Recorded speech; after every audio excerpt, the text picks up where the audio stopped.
aujourd'hui, le message que j'ai, la réflexion que j'ai pour vous, c'est le cœur même de la venue de Jésus. Pourquoi il est venu? Alors on répond très facilement par « il est venu nous sauver », non? En général. Très souvent on dit « il est venu nous sauver ». Mais pour nous sauver, il fallait qu'il y ait quelque chose qui était essentiel. Et je voudrais vraiment parler, tout en amenant cette pensée. Je me souviens, ça me vient à l'esprit plein de choses, et je me dis que ce thème-là aussi est en accord avec tellement de nécessités pour tous les hommes aujourd'hui. J'aimerais vous parler de la réconciliation. Et pour cela, je vais lire 2 textes. Celui de Romains 5, versets 10 à 11, donc dans la seconde 21, où il est dit « En effet, si nous avons été réconciliés avec Dieu grâce à la mort de son Fils, lorsque nous étions ses ennemis, nous serons à bien plus forte raison sauvés par sa vie maintenant que nous sommes réconciliés. » Bien plus, nous plaçons notre fierté en Dieu par notre Seigneur Jésus-Christ, par qui maintenant nous avons reçu la réconciliation. Le mot réconciliation vient 3 fois dans ce passage et 5 fois dans le passage de Paul en écrivant aux Corinthiens, chapitre 2, versets 5, 17 à 20. Écoutez encore comment Paul place ce mot réconciliation. Il commence en disant « Si quelqu'un est en Christ, il est une nouvelle créature. » Amen. Les choses anciennes sont passées, voici toutes choses sont devenues nouvelles. Gloire à Dieu. Et tout cela vient de Dieu, et là commence, qui nous a réconciliés avec lui par Jésus-Christ. Et qui nous a donné, écoutez bien, parce qu'il nous a donné, c'est-à-dire un ministère, le ministère de la réconciliation.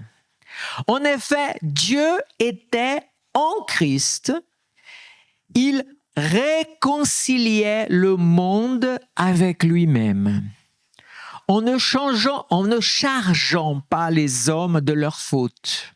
Jésus n'est pas venu pour jeter la pierre et dire « vous êtes des pécheurs, vous avez fait ça, tous ces péchés ». Non, ce n'est pas dans ce but que Jésus est venu.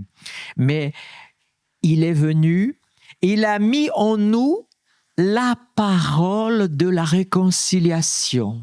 Nous avons le ministère de la réconciliation, la parole de la réconciliation. Être réconcilié, il est dit « nous sommes donc des ambassadeurs pour Christ, comme si Dieu adressait par nous son appel. Nous supplions au nom de Christ, et voici la dernière fois, c'est un ordre, c'est pas une demande, mais c'est quelque chose qui dit, voilà, soyez réconciliés avec Dieu. Nous vivons dans un temps, on parle ici d'ambassadeurs, on parle ici de missionnaires, donc de mission de réconciliation, mission de paix, mission de faire en sorte que parfois des personnes, des nations qui avant étaient amis et aujourd'hui sont en guerre, comment faire asseoir en nous voyant dans les actualités depuis maintenant plus d'1 an, une tentative de différentes façons, des efforts, et tout ça est louable quand l'effort est pour se réconcilier, avoir la paix plutôt que la guerre. Mais Noël, c'est le plus grand message qui nous rappelle que quand Jésus est né, quelle raison il est venu? Pour nous réconcilier avec Dieu et pour faire de nous des ambassadeurs de cette réconciliation. Je vais ouvrir une parenthèse juste pour voir que quand nous lisons la Bible, bien sûr, on la lit de notre langue en français, mais on a tellement de versions que parfois on est obligé d'aller regarder à l'original, donc dans ce cas-ci, le grec. Et le mot réconciliation, c'est alasso. alasso. Et le mot que nous avons utilisé, ce mot est utilisé de différentes façons. Avec, ici par exemple, c'est kata alasso. Qui est, d'abord, il y a cette préposition du kata, ça veut dire être à l'écart. Et puis, le verbe lui-même, alasso, il veut dire échange ou changer. Vous voyez?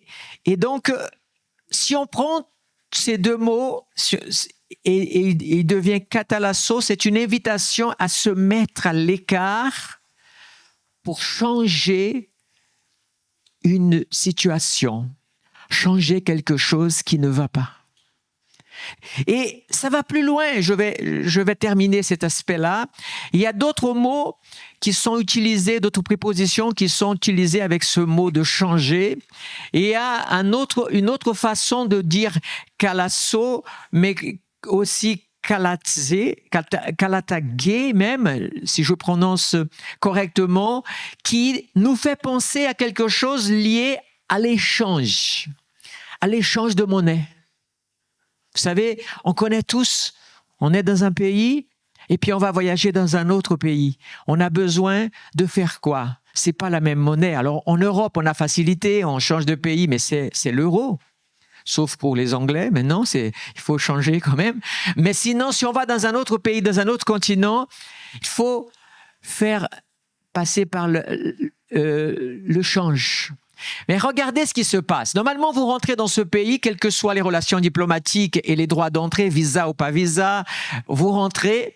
Mais même si vous êtes, OK, vous avez passé la douane, vous êtes dehors.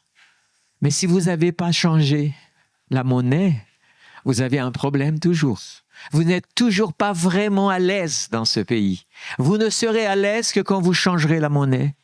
Parce que du coup, eh bien, la différence qu'il y avait entre ta façon de vivre avec l'argent que tu as habituellement et ceux du pays mais tu as changé la monnaie. Vous voyez, c'est cette idée qui est précise dans ce mot-là pour le changement.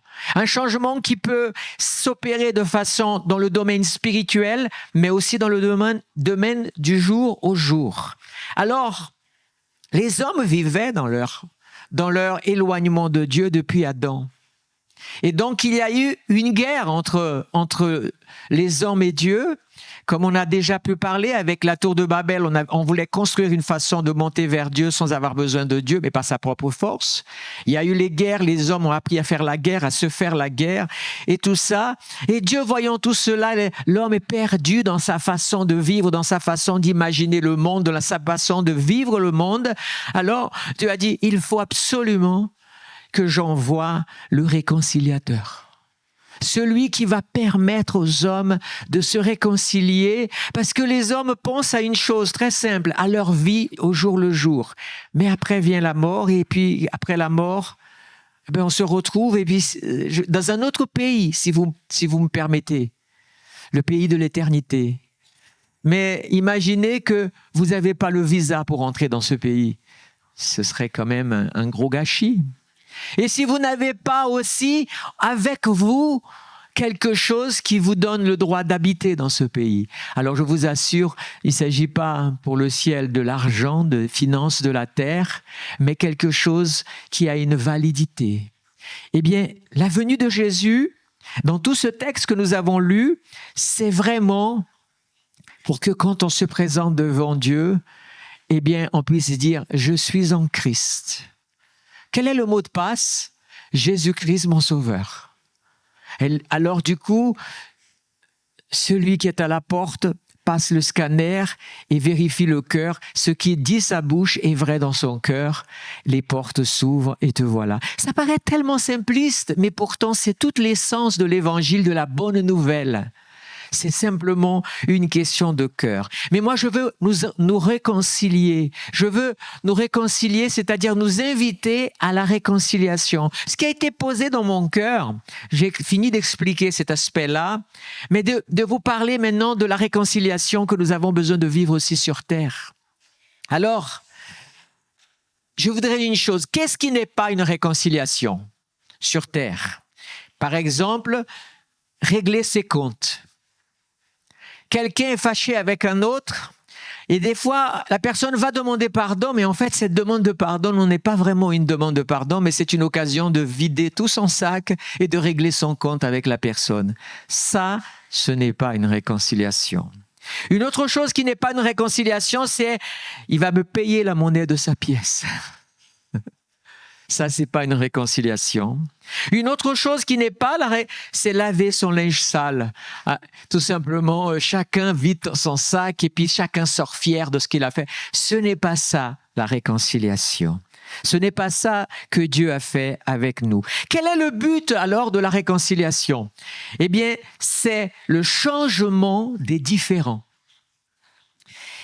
Et j'ai été surpris quand je préparais ce message par le mot qui est venu, pareil, du grec, pour le mot différent, c'est le mot qui donne aujourd'hui ce mot hétéro. Hétéros, c'est le mot grec. Qu'est-ce que c'est que être hétéro? On sait tous très succinctement ce que c'est. Mais véritablement, le mot hétéro, c'est celui qui est différent par nature. C'est pour ça qu'on utilise ce mot pour un homme et une femme. Parce que du coup, les deux sont différents par nature.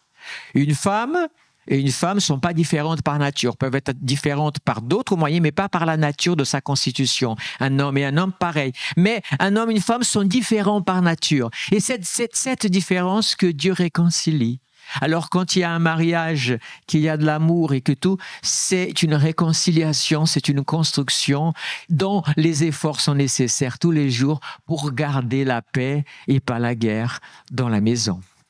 Mais cette expression de différent, parce que quand j'ai un différend avec quelqu'un, on utilise bien ce terme, j'ai un différend avec quelqu'un, si je n'ai pas une forme de réconciliation, peut-être que c'est un ami de longue date et pendant de longues années, on ne va pas se parler à cause du différend qu'il y a entre nous. Apprenons à nous réconcilier. Et vous savez, que se passe-t-il quand il y a une réconciliation ? Quelle est la chose qui se passe le plus quand c'est vraiment la réconciliation et pas la question de donner la pièce de sa monnaie? C'est qu'en général, quand quelqu'un blesse un autre, il attend le pire de l'autre qui l'a blessé. Si deux personnes ont un différend, chacun reste dans une forme de guerre psychologique, guerre de mots, guerre de réputation, et quelque part, on attend le pire. Mais dans la réconciliation, du mérite du pire apparaît le meilleur. Et là, on sait que c'est une réconciliation. C'est quand je m'attendais à un mauvais coup de sa part, et qu'est-ce que j'ai eu? J'ai eu un acte de grâce envers moi. La personne ne m'a pas écrasé, la personne ne m'a pas humilié, la personne ne m'a pas rendu la pièce de ma monnaie ou de ma blessure. Au contraire, elle m'a fait une faveur. C'est le mot grâce. Elle a agi de manière que je suis resté désarmé par son attitude. Et du coup, comment refuser à nouveau de devenir ami? La réconciliation prend toute sa beauté. Très succinctement, on a des exemples dans la Bible de ce type. Jacob et Ésaü, deux frères jumeaux. Un a fait un mauvais coup à l'autre, a pris le droit d'aînesse, a pris beaucoup de choses, c'est Jacob. Des années plus tard, quand Jacob revient et il sait que son frère Ésaü vient à sa rencontre, il a peur, Jacob. Il attend le pire, il a dit « Waouh, j'ai ma famille ». Il a fait tout un stratagème pour que son frère ne détruise pas sa famille, parce que Ésaü avait le droit de se venger. Mais quand ils se rencontrent, Jacob vient déjà en donnant des cadeaux, en s'humiliant, en faisant tout. Mais il ne sait pas comment va réagir son frère Ésaü. Et qu'est-ce qu'Ésaü fait? Lève-toi, mon frère, c'est du passé, viens, je t'embrasse. Et ils se sont réconciliés. Alléluia. Les frères de Joseph, ils ont vendu leur frère, ils ont voulu le tuer, ils ont été jaloux, ils ont jeté dans un trou et il a passé 1001 misères pendant des années et des années. Mais quand Joseph a réussi en Égypte, est devenu le personnage après le pharaon le plus puissant d'Égypte, et qu'il y avait la famine et que toute la famille de Joseph est revenue, les frères de Joseph étaient comme ça, peur. les trouille. Il est puissant, notre frère. Avec tout ce qu'on lui a fait, il va nous tuer, il va nous décapiter, je ne sais pas quelle mort on pratique à ce moment-là en Égypte, mais c'est sûr que c'est fini pour nous. Et qu'est-ce que Joseph fait? Au contraire, il court, il pleure et il les embrasse et il les pardonne. C'est ça la réconciliation. Le roi Saül et David, il a persécuté David, il voulait tuer David. Par 2 fois, David a eu la vie du roi Saül dans sa main. Et qu'est-ce qu'il a fait? Il n'a rien fait de mal. Il est sorti sans se venger. Saül lui-même a reconnu, « Waouh, tu es un messager de Dieu, c'est pas possible. Si c'était moi, je t'aurais tué, mais toi, tu m'as pas tué. » C'est la grâce. Alléluia. Un autre exemple, c'est celui du Père et du fils prodigue. Le fils dit, « Papa, donne-moi ma fortune. » Mais le père, il est vivant. En Orient, dire ça à son père, c'est désirer que son père meure de suite. Papa, j'en peux. C'est comme s'il disait, « Je ne supporte plus que tu vives autant. J'ai besoin de mon héritage pour partir. » Donc, il a humilié, offensé son père en demandant l'héritage de son vivant. Le père lui donne, il part, il gaspille tout. Quand il est dans la misère, il revient. Qu'est-ce qu'il pense, le fils? Je retournerai, je sais que je ne suis pas digne d'être fils. Je vais m'agenouiller, demander au moins d'être un employé. Mais la grâce, c'est quoi? C'est que le père le reçoit, ne lui fait pas un serment, ne lui jette pas la pierre, ne l'envoie pas en prison, mais plutôt l'embrasse, change ses vêtements, lui redonne la bague, comme dit, tu es toujours mon héritier encore. C'est ça la réconciliation. Le but aujourd'hui, c'est de vous dire une chose. Et nous, et moi, Jésus, il est venu pour changer notre différence et nos différences avec Dieu. Alors, Éphésiens 2, 13 à 18, rapidement, voilà ce que dit. « Mais maintenant, en Jésus-Christ, vous qui autrefois étiez loin, vous êtes devenus proches par le sang de Christ. En effet, il est notre paix, lui qui des 2 groupes, on n'en a fait qu'un, et qui en renversant le mur qui les séparait, la haine, par sa mort, il a rendu sans effet la loi avec ses commandements et leurs règles, afin de créer en lui-même un seul homme nouveau à partir des 2, établissant ainsi la paix. Il a voulu les réconcilier l'un et l'autre avec Dieu, et le texte continue et il termine ainsi. Nous avons les uns et les autres accès auprès du Père dans un même esprit. Quel était cet esprit? L'esprit de réconciliation. Et quant à nous, qu'est-ce que nous devons faire? Vous voulez honorer Dieu. Vous voulez que la venue de Christ et cette fête soit favorable, mémorable, extraordinaire. J'ai une invitation à faire à moi et à qui l'entendra ce message. Agissons pour la réconciliation. Y a-t-il quelqu'un que vous n'avez plus vu cette année ou depuis des années? Vous êtes en conflit et ça se passe mal, vous ne vous parlez plus? Et si vous étiez celui qui allait agir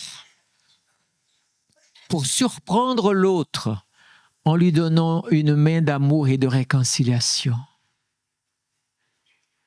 Lui donne, je vais faire un jeu phonétique. Réconcilier, c'est à l'assaut. Et si vous lui lancez le lasso pour le ramener à vous, vous pouvez avoir un geste noble, celui d'être celui qui va rompre le silence, rompre l'omerta, rompre toute chose qui vous fait mal, qui vous attriste, un membre de la famille. Nous connaissons tous, nous vivons dans une île et nous connaissons l'amour, la grâce, mais nous savons aussi combien parfois il y a des duretés de cœur, des gens qui ne se parlent pas des années et qui vont peut-être juste après, quand il y a un deuil, les gens vont venir parce que on rate pas quelqu'un qui est décédé d'aller présenter. Mais le plus triste dans tout cela, c'est que la personne peut-être elle fait partie, elle est dans le cercueil et vous vous êtes jamais réconcilié avec, peut-être par orgueil, par blessure, alors que, en fait, Noël, tous les ans, nous sommes chrétiens et nous oublions que le but de la venue de Jésus, c'est de nous réconcilier avec Dieu.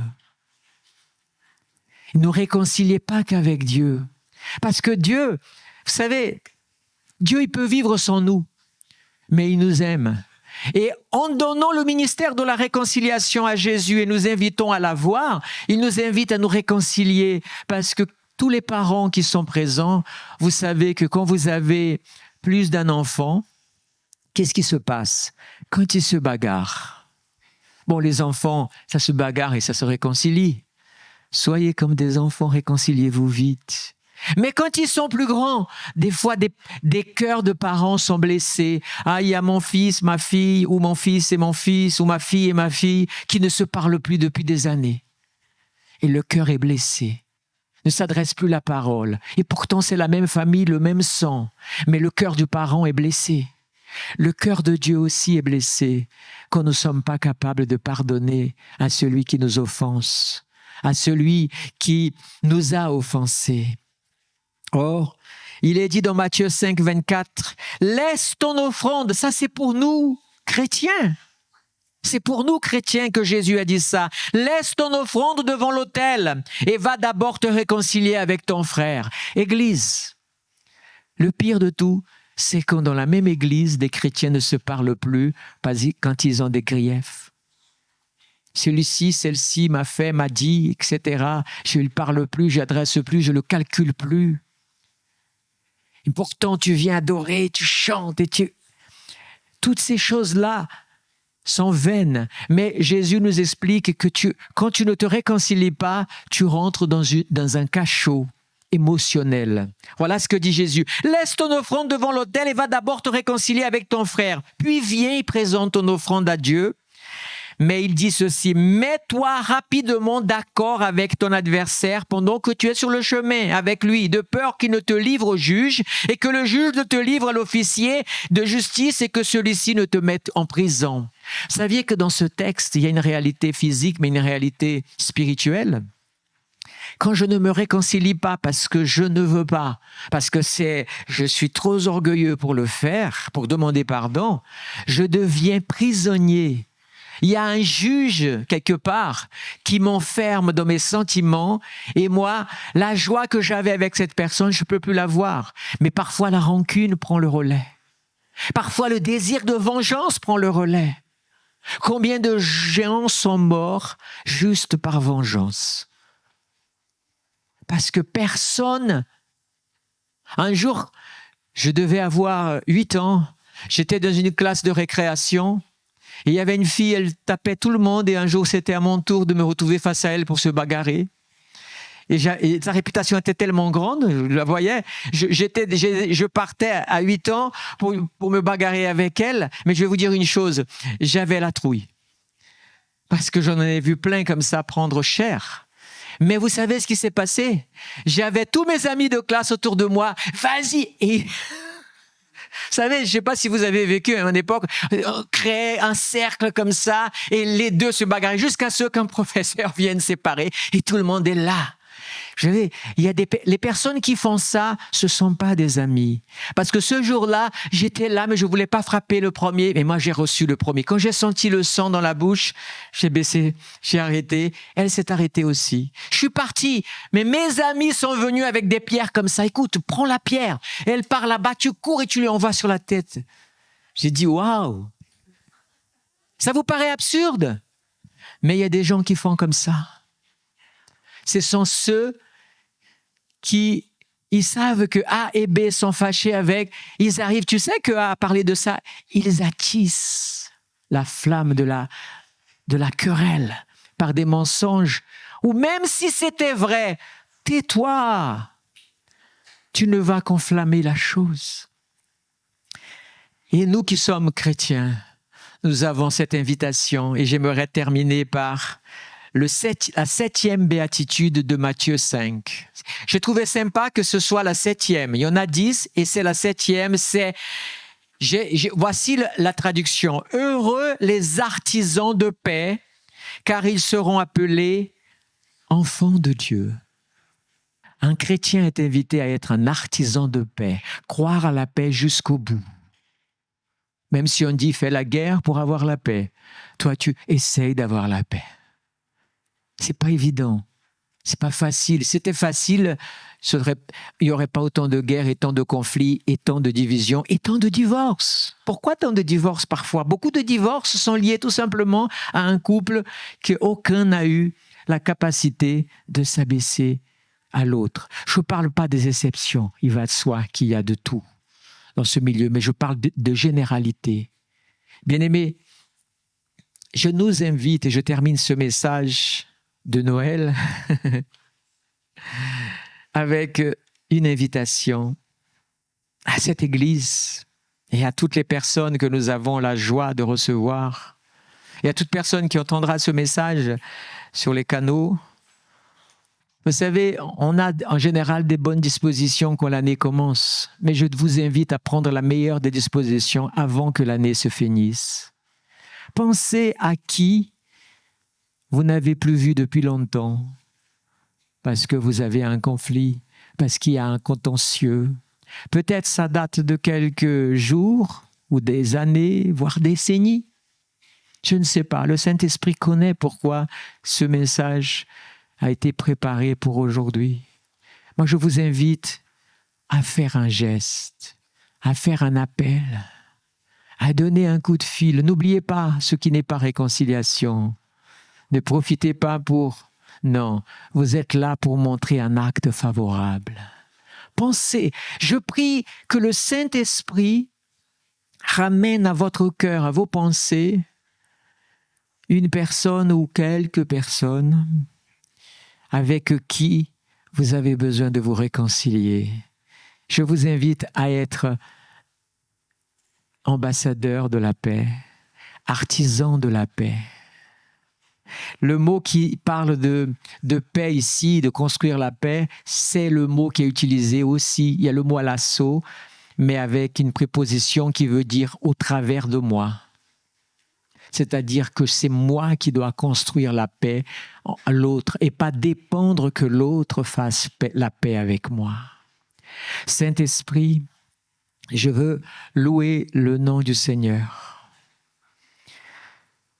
Cette parole qui a parlé à mon cœur puisse parler à des cœurs quand nous fêterons Noël. Que ce soit, Seigneur, pour nous une occasion peut-être au réveillon de Noël de célébrer Jésus d'une manière différente. Le meilleur cadeau que je peux offrir à quelqu'un qui était un ami, qui était un proche, qui était un parent, c'est de me réconcilier avec lui pour Noël, avant la fin d'année, afin de donner à l'année qui vient une chance plus grande de réussir. En ayant la paix. Plus tu as la paix avec des gens, plus tu es heureux. Plus tu es en conflit avec des gens, parfois même certains ont besoin de se réconcilier avec eux-mêmes. Ça arrive. Je prie que le Saint-Esprit fasse grâce. Je prie que le Saint-Esprit touche nos cœurs et qu'il y ait ce désir de faire la paix. Seigneur, je prie pour la paix. Ma prière peut paraître sans pouvoir changer grand-chose, mais je la fais par amour de la paix. Je prie, Seigneur, pour la paix. La paix entre les nations. La paix entre les hommes. La paix dans la famille. La paix entre voisins, la paix entre les nations qui font la guerre. Qu'il y ait quelque chose, Seigneur, qui se passe dans les cœurs de ceux qui ont la clé de la paix, mais qui ne veulent pas donner.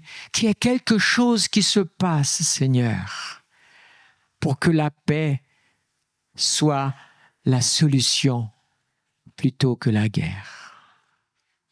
Je prie de tout mon cœur. Au nom de Jésus-Christ. Amen. Que Dieu vous bénisse.